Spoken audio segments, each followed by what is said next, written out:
yang bahkan batu baranya nggak sebanyak Indonesia, kok bisa-bisanya listriknya jauh lebih murah dari kita. Artinya di sini ya sebagai pengusaha, lu akan mencari biaya operasional paling kecil dong, yang biaya listriknya paling kecil juga dong. Ya artinya bisa dibilang Indonesia ya nggak terlalu murah dibandingkan negara-negara tetangga seperti Malaysia dan Thailand. Nah satu yang menarik adalah ketika kita bandingkan dengan Vietnam per KWH-nya. Jadi teman-teman di sini bisa lihat juga, gue bahas secara fair bahwa memang listrik kita itu murah kalau dibandingkan Singapura, Filipina, Vietnam. Tapi kalau dibandingkan dengan kompetitor kita, Malaysia dan Thailand, ternyata kita masih lebih mahal. Nah ini akan jadi lebih menarik kalau Indonesia pengen punya strategi mendapatkan pertumbuhan ekonomi GDP di atas 8%.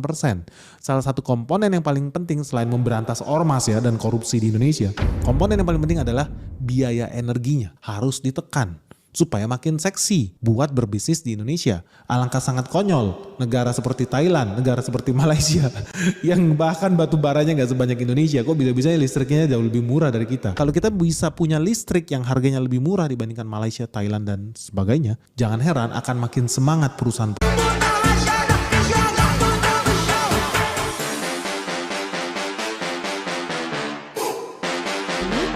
yang bahkan batu baranya nggak sebanyak Indonesia, kok bisa-bisanya listriknya jauh lebih murah dari kita. Artinya di sini ya sebagai pengusaha, lu akan mencari biaya operasional paling kecil dong, yang biaya listriknya paling kecil juga dong.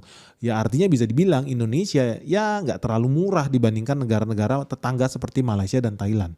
Nah satu yang menarik adalah ketika kita bandingkan dengan Vietnam per KWH-nya. Jadi teman-teman di sini bisa lihat juga, gue bahas secara fair bahwa memang listrik kita itu murah kalau dibandingkan Singapura, Filipina, Vietnam. Tapi kalau dibandingkan dengan kompetitor kita, Malaysia dan Thailand, ternyata kita masih lebih mahal. Nah ini akan jadi lebih menarik kalau Indonesia pengen punya strategi mendapatkan pertumbuhan ekonomi GDP di atas 8%.